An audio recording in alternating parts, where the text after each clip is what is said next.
તારે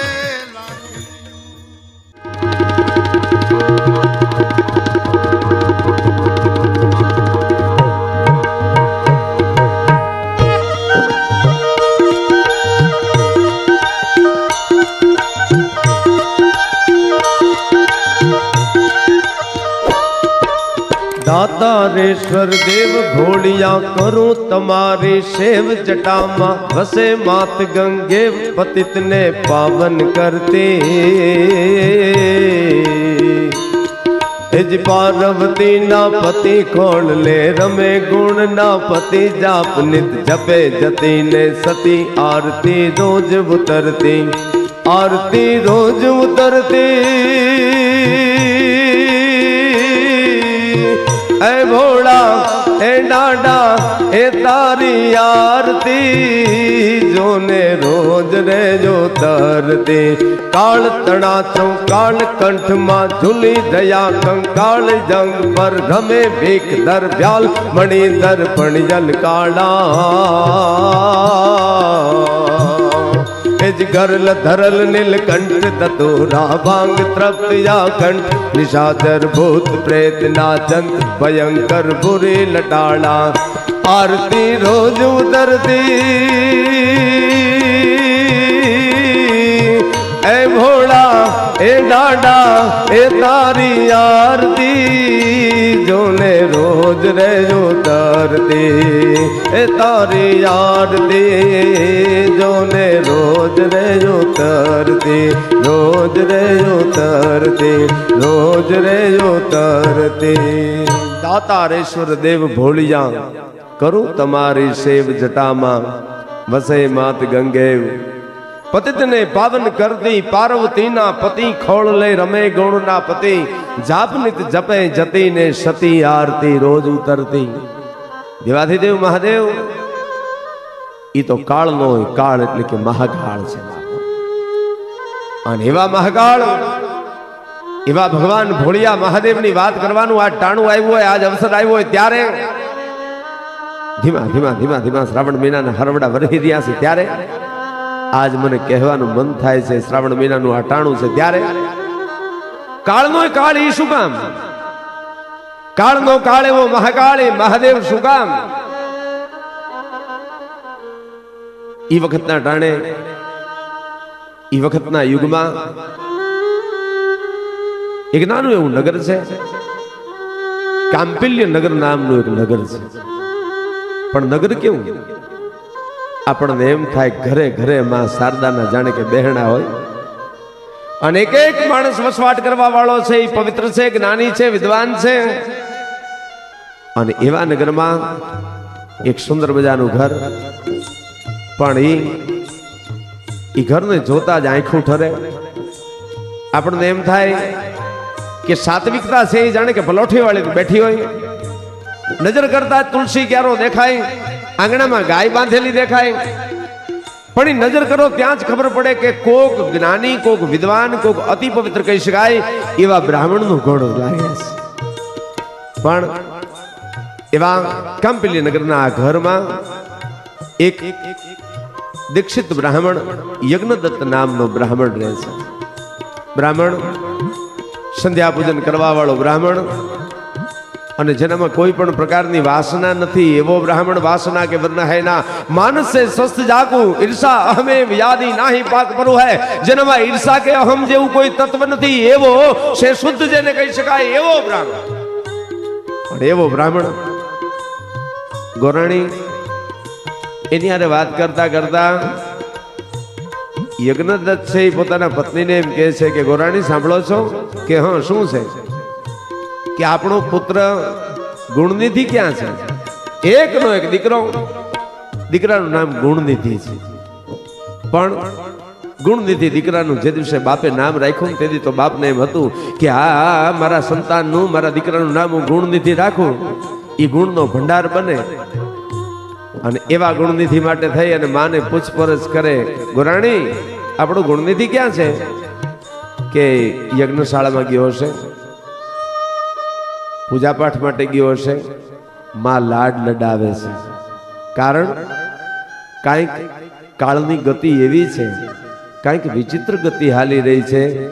ગુણનિધિ કીધામાં નથી.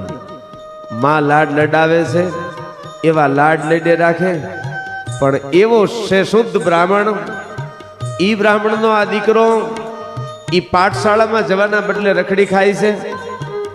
પાઠશાળામાં જવાના બદલે ભાઈબંધ દોસ્તારો આરે રખડવા વાળો ઈ ગુણનિધિ હવે કીધા માર્યો નથી, પણ યુવાન દીકરો થઈ ગયો.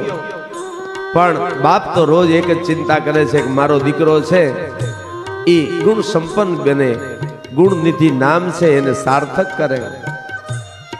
એક દિવસ એમ કહેવાય છે હવારના પોરમાં આ બ્રાહ્મણ યજ્ઞદત્ત નામનો ઈ બ્રાહ્મણ કાંપિલ્ય નગરીમાં હવારના પોરમાં એમ કહેવાય છે કે પાઠશાળા તરફ હળવો હળવો હળવો જાતો હતો. એમાં એક ગામનો એક માણો મળ્યો. મળતાની યારે વાત કરે છે. વાત કરતા કરતા જોયું તો હાથમાં એને વીંટી જોઈ, હીરા જડિત હોનાની વીંટી. પણ એ હોનાની વીંટી જોતા એ બ્રાહ્મણને એમ થયું કે આ વીંટી આના હાથમાં ક્યાંથી? કે આ વીંટી હોનાની વીંટી છે, હીરા જડિત વીંટી છે, એ તારી છે? કે હા મારી જ છે. તો કે આ વીંટી તારી પાસે ક્યાંથી આવી? ગામનો જેને કહેવાય અલારવો ઉતારવો માણસ કહેવાય એવો માણસ છે એ વિદ્વાન બ્રાહ્મણ સામે બજારના ચોકમાં ઊભો ઊભો કહે છે કે આ વીંટી મારી છે. આ વીંટી તારી ક્યાંથી હોઈ શકે? આવી સોનાની વીંટી છે, આવી હીરા જડિત વીંટી છે, એ તો મારા ઘરમાં હતી. આ વીંટી તારી પાસે ક્યાંથી આવી? અને ત્યારે એમ કહેવાય છે કે માથે વીજળી પડે ને એવું તેદી ઈ ગામમાં ઊભો ઊભો હલારવો ઉતારવો જેને કહી શકાય એવા માણે તેદી બ્રાહ્મણને એટલું કીધું હતું કે ભલા માણ, આપ વિદ્વાન છો, આપ શાસ્ત્રના જ્ઞાતા છો, આપ ભક્તિ કરી જાણો, તમારા ઘરની તમને ખબર નથી? તમારો દીકરો મારી હારે રોજ જુગાર રમવા આવે છે અને તમારો દીકરો છે ઈ આ વીંટી હારી ગયો છે. ઈ આ વીંટી હાય હાય હાય હાય હાય. ત્યાં તો માથે વીજળી પડી અને એમ થયું હો હું બ્રાહ્મણ, મારો દીકરો ઈ જુગાર રમે, મારો દીકરો ઈ જુગાર રમે. પણ ક્રોધે એવો ચડ્યો, ક્રોધિત થઈ પોતાના ઘરે જઈ અને ફળિયામાં ઉભા રહીને તુલસી કેરા પાસે ઉભા રહીને રાડ પાડી, એ ગોરાણી ગોરાણી, કે હા શું છે પણ કયો તો ખરા. કે ગોરાણી ક્યાં ગયો યજ્ઞદત્ત? ક્યાં છે મને કયો? કે પણ આપ કેમ આમ કરો છો? કે ના ના ના ગોરાણી, હવે મારાથી જીવાય એમ નથી, હવે હું યજ્ઞદત્ત જીવી શકું એમ નથી. કે કા પણ શું છે? કે ગુણનિધિ ક્યાં ગયો? અહીંયા જ છે, પાઠશાળામાં ગયો છે.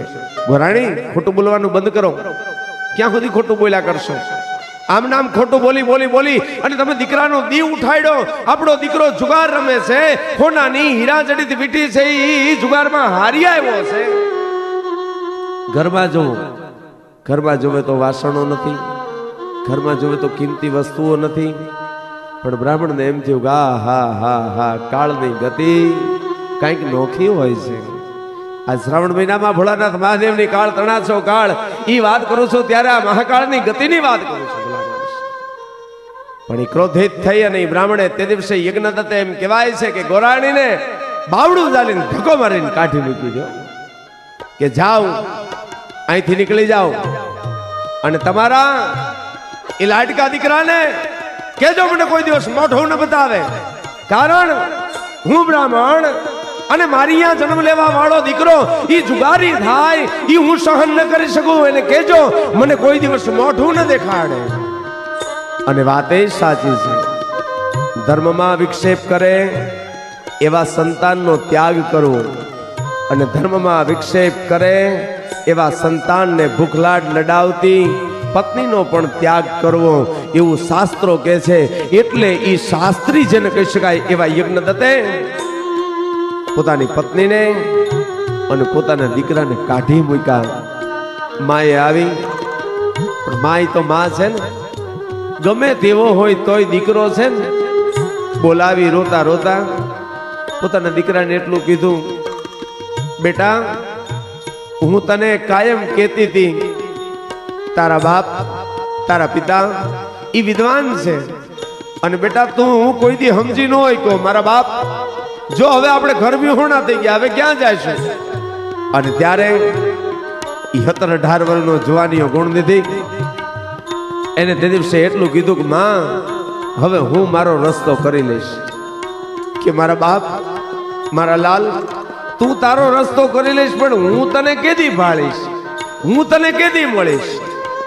ઈ માની નજર સમક્ષ જોયા વગર તે દિવસે એમ કહેવાય છે કે એકનો એક લાડકો દીકરો કાંપિલ્ય નગરીમાંથી હાલતો હાલતો એ નીકળી ગયો.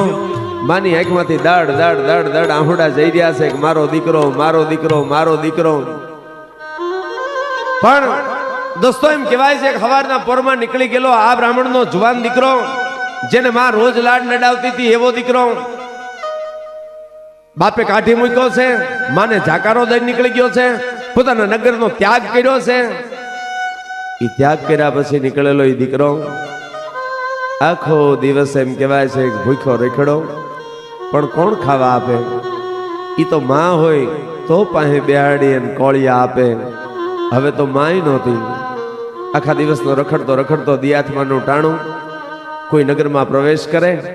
નગરમાં પ્રવેશ કરતાની સાથે એક ટોળું જઈ રહ્યું છે, અને આખે આખું ટોળું ભગવાન ભોળાનાથ મહાદેવના મંદિર તરફ પ્રયાણ કરી રહ્યું છે. કારણ કે શ્રાવણ મહિનો હાલે છે, અને શ્રાવણ મહિનામાં ભોળાનાથ મહાદેવને રીઝવવા માટે થઈ અને શિવ ભક્ત કહી શકાય એવું આખે આખું કુટુંબ ભગવાન ભોળિયાનાથ મહાદેવનો પ્રસાદ તૈયાર કરી અને નીકળી ગયું છે.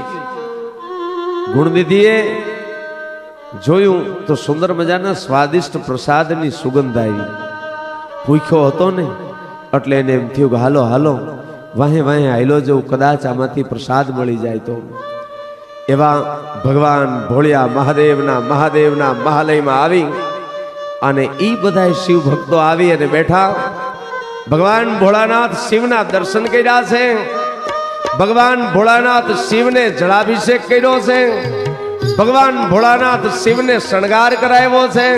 અને શણગાર કર્યા પછી માથે એમ કહેવાય છે કે બિલીપત્ર ચડાવી અને બિલીપત્ર ચડાવ્યા પછી સુંદર મજાના ધૂપ દીપ કર્યા છે. અને આખે આખું તે દિવસે એ કુટુંબ એમ કહેવાય છે કે આખા દિવસનો ઉપવાસ કરી પ્રસાદ ધરાવી દીપ ધૂપ સાથે ભગવાન ભોળાનાથ મહાદેવને લાડ લડાવવા માટે બેઠા છે. સુંદર મજાનો ઈ ભાવુક ભક્તો ભેગા થઈ શિવાલયમાં બેઠા છે. ત્યારે ભૂખો ડાહ જેવો જેને કહીએ કાય એવો ગુણનિધિ તો એક જ ચિંતા કરે છે કે મને આ બધા આઘા જાય તો પ્રસાદ ક્યારે મળે અને મારા પેટની ભૂખને હું ક્યારે સંતોષું. આટલી રાહ જોતો જોતો ઈ ગુણનિધિ ઈ શિવાલયમાં એમને બેહી રહ્યો છે. પણ આ તો ભોળિયો ભગવાન, આ તો મહાદેવ, દેવાધિદેવ મહાદેવ, એની કાળની ગતિ કાંઈક નોખી હોય છે, કાંઈક ન્યારી હોય છે. સાંજ થતા રાત પડતાની હારે એ શિવાલયમાં બધાય ભેળા થઈ અને નૃત્ય કરે છે, પૂજન કરે છે. અને પૂજન ને નૃત્ય કર્યા પછી સુંદર મજાની ભજન ગાય છે. આખે આખા ભજન થઈ ગયા પછી અડધી રાતે એમ કહેવાય છે મંદિરમાં બધા સૂઈ ગયા છે, અંધારું થઈ ગયું છે. અને એવા ટાણે પછી એમ કહેવાય છે કે હળવે હળવે હળવે આખા દિવસનો ભૂખ્યો એ ગુણનિધિ થાકી અને ઊભો થયો. જોયું તો મંદિરમાં બધા જ સૂઈ ગયા છે. અને એ સૂતા લોકોને જોઈ અને હળવે હળવે ગુણનિધિ ઊભો થયો. શિવલિંગ પાસે મહાદેવ પાસે ધરાવેલો એ પ્રસાદને જોઈ ધીમે ધીમે ધીમે ધીમે ધીમે છુપાતો લુપાતો એ ગુણનિધિ શિવલિંગ પાસે જઈ ભોળાનાથ મહાદેવ પાસે જઈ નમી અને એને જોયું પ્રસાદ પડ્યો છે ક્યાં સુગંધ તો આવે છે. કારણ શિવાલયમાં અંધારું હતું.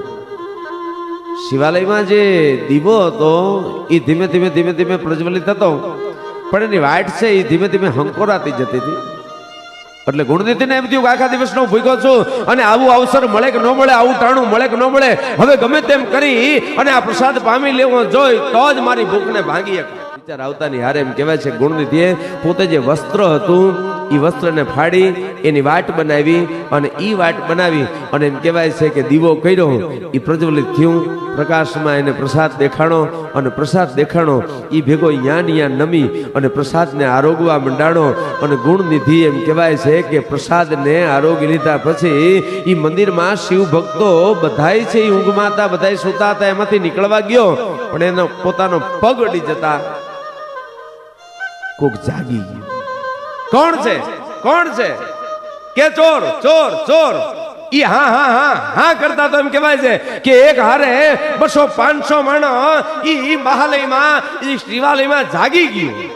ગુણનિધિ થર થર થર થર કાપવા માંડાડો, કઈ બોલી ન હોય કો અને બધાએ ભેળા થઈ અને મારવા માંડ્યા. બોલ તું કોણ છું, બોલ તું કોણ છું, આ ચોર લાગે છે, ચોર લાગે છે. અને પ્રહાર થતાની સાથે એમ કહેવાય છે કે જુવાન ગુણનિધિ એનું શિવાલયમાં જ મૃત્યુ થયું અને મૃત્યુ થતાની સાથે યમના દૂતો આવી ગયા. યમના દૂતો એને નરક તરફ લઈ જતા હતા. એ નરક તરફ લઈ જતા હતા. ત્યાં આ બાજુ કૈલાસમાં બેઠેલો ભોળોનાથ મહાદેવ એ ધ્યાનમાંથી આંખ ખોલી જાગૃત થયો અને શિવના પાર્ષદોને હાંકલો કર્યો. હો આય મારા ગણો, ક્યાં છો? કે હા દાદા, હા ભોળા. કે જાઓ, મારો એક ભગત છે, એને યમદૂતો લઈ જાય છે અને ગમે તેમ કરીને છોડાવીને એને કૈલાસમાં લઈ આવો. શિવના પાર્ષદો ગયા. શિવના પાર્ષદોએ જઈ અને યમદૂતોની વચ્ચે ઉભા રહીને યમદૂતોને રોકી લીધા. હા યમદૂતો, ક્યાં લઈ જાવ છો આ ગણનિધિને? કે આ તો બ્રાહ્મણના ખોયડે જન્મેલો, સંસ્કાર વગરનો, જેને કોઈથી ભગવાનનું નામ નથી લીધું, જેને શિવ શબ્દ ઉચ્ચાર્યો નથી, એવો બ્રાહ્મણ છે. ઈ ચોરી કરતા શિવાલયમાં પકડાઈ ગયો તો એને લઈ જઈશી. અને તે દિવસે એમ કહેવાય છે કે અહીંયા શિવના પાર્ષદોએ તે દિવસે યમદૂતોને કીધું કે ન લઈ જવાય, ન લઈ જવાય, ન લઈ જવાય. કે કેમ? કે આને તો ભગવાન મહાદેવે બોલાવ્યો છે કૈલાસ ઉપર. કારણ શિવની પૂજાના દિવસે ઈ આખો દિવસ ભૂખ્યો રહ્યો હતો એટલે ઉપવાસ થયો હતો. ઈ ઉપવાસ થયા પછી કાળની ગતિ છે, મહાકાળની ગતિ છે, ઈ અનેરી છે, કાયમ જુગાર રમવા વાળો છે. ઈ પણ શિવના ભક્તો જતા હતા એની વાહે વાહે વાહે હળવો હળવો હળવો હાલતો હાલતો મંદિરે ગયો તો. મંદિરે ગયા પછી એને અહીંયા પૂજન નર્તન કીર્તન સાંભળ્યું હતું. એને પૂજનની વિધિ એની આંખે જોઈ હતી અને પછી અડધી રાત્રે શિવાલયમાં શિવલિંગ પાસે ચોરીના હેતુ માટે થઈ, પ્રસાદ ખાવા માટે થઈ એ શિવને નમ્યો હતો. અરે ભલા માણસ, જગતનો કોઈ પણ જીવ છે ને એ એક વખત શિવાલયમાં જઈ અને શિવને નમે ને તો શિવ છે ને એ એના ઉપર રીઝતો હોય છે, એના ઉપર દયા કરતો હોય છે. અને અડધી રાતના અંધારામાં આ શિવલિંગની માથે ઈ અંધકાર છવાઈ ગયો તો એ અંધકારને દૂર કરવા માટે થઈ અને આ દુષ્ટ કહી શકાય એવા ગુણનિધિએ પોતાના વસ્ત્રમાંથી વાટ કરી અને શિવલિંગ ઉપર પ્રકાશ કર્યો હતો. આને તમારે નરકમાં ન લઈ જવાય, આને તો અમારે શિવલોકમાં લઈ જવો પડે. અને એમ કહેવાય છે કે તે દિવસે એ ગુણનિધિને વિમાનમાં બેહાડી અને શિવના પાર્ષદો એને શિવલોક લઈ ગયા હતા. અને ઈ શિવલોક ગયેલો એ ગુણનિધિ એને ભગવાન મહાદેવે પ્રસન્ન થઈ અને બીજો અવતાર આપ્યો. બીજા અવતારમાં ઈ કલિંગનો રાજા બન્યો છે. કલિંગના રાજા તરીકે જન્મતાની સાથે જ એનો રાજ્યાભિષેક થતાની સાથે જ કલિંગમાં આવેલા તમામે તમામ શિવાલયો ઉપર એને હુકમ કર્યો હતો. અને હુકમ કરીને કીધો હતો કે મારા રાજ્યમાં એક પણ શિવાલય એવું ન હોવું જોઈએ કે જ્યાં 24 કલાક દીપમાળા થતી હોય. રાજ્યના ખર્ચે શિવાલયમાં જેને દીપમાળાઓ કરાવી હતી એવો કલિંગનો રાજા, એનો બીજા ભવમાં પણ અવસાન થયું. અને બીજા ભવમાં અવસાન થયા પછી એને ત્રીજો અવતાર મળે છે. પણ ત્રીજો અવતાર એનો એક રાજમાં થાય છે જન્મ. પણ જન્મતાની હારે આ બાળક છે એ બીજું કાંઈ બોલતું નથી, બીજી કોઈ વાત નથી કરતું. એ જ્યારથી બોલતા શીખ્યું છે ત્યારથી એની પાસે એક જ વાત છે ओम नमः शिवाय ओम नमः शिवाय ओम नमः शिवाय ओम नमः शिवाय ओम नमः शिवाय ओम नमः शिवाय ओम नमः शिवाय ओम नमः शिवाय ओम नमः शिवाय। नानु एवं बाळक છે બેઠું બેઠું બેઠું બેઠું રાજાની આ જન્મ લેવા છતાં ઓમ નમઃ શિવાયના જાપ સિવાયની એને બીજી કોઈ વાત નથી આવડતી અને ઓમ નમઃ શિવાયના જાપ જપતો ઈ બાળક છે ઈ પોતાના પિતાને કહે છે મહારાજ હું રાજકુમાર તરીકે જન્મો છું પણ મારે રાજ નથી કરવું, મારે તો શિવની ભક્તિ કરવી છે, મારે તો ભોળાની ભક્તિ કરવી છે, મારે તો મહાદેવની ભક્તિ કરવી છે। એવો ત્રીજા ભાવમાં જેને જન્મ લીધો છે ઈ ભોળાનું નામ સ્મરણ કરતો કરતો શ્વાસોશ્વાસ ઈ જીવ એકલા શિવનું રટણ કરે છે। શ્રાવણ મહિનો ચાલે છે, શ્રાવણ મહિનામાં ભોળાનાથ મહાદેવ નહીં કાળના જેને કાળ કહી શકાય એવા મહાકાળની વાત કરી રહ્યા છે। ત્યારે એક બાજુ જઈ જંગલમાં જઈ અને ત્રીજા અવતારે રાજકુમાર ભોળાનાથ મહાદેવના જાપ જપવા માંડે અને જાપ જપતા જપતા જંગલમાં બેઠો બેઠો પોતાના શરીરને જેને ક્રૂસ કરી નાખ્યું છે, તપસ્યા કરતા કરતા તપ કરતા કરતા એને પોતાનું હાડ ગાળી નાખ્યું છે। પણ એ હાડ ગળી ગયા પછી એમ કહેવાય છે કે એક વખત કૈલાસની માથે બેઠેલા મહાદેવે ઉમાને હાકલો કરીને જગાડ્યા હતા કે ઉમા હાલો અમે તમે કાં કે હાલો તમે કેદુઈના તમારો દીકરો ગોતો છો ને તમારા દીકરાને જોવા લઈ જાઓ અને ઈ તપસ્યા કરતો હાડપિંજર થઈ ગયેલો ઈ રાજકુમાર પાસે તે દિવસે એમ કહેવાય છે કે ચંદ્રશેખર નામ શિવ મહાદેવ અને ઉમા પોતે આવીને ઉભા રહ્યા હતા અને તે દિવસે શિવે કીધું તું હે ઉમા કે હા કે તમે કેદુઈના તમારા પુત્રને ગોતતા હતા ને કે હા તો કે આ રહ્યો આ તમારો દીકરો।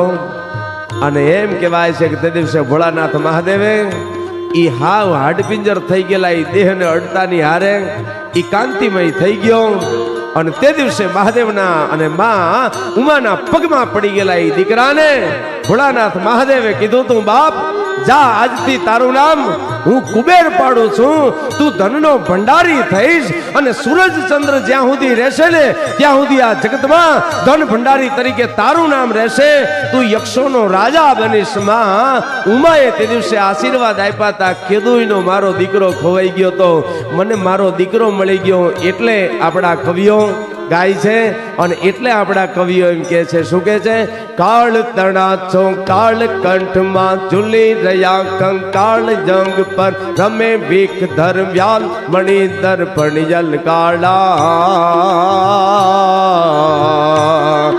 એજ ગરલ ધરલ નીલકંઠ તતુરા બાંગ તૃપ્તયા કંઠ નિશાચર ભૂત પ્રેત નાચન ભયંકર ભૂરે લટાળા आरती रोज उतरती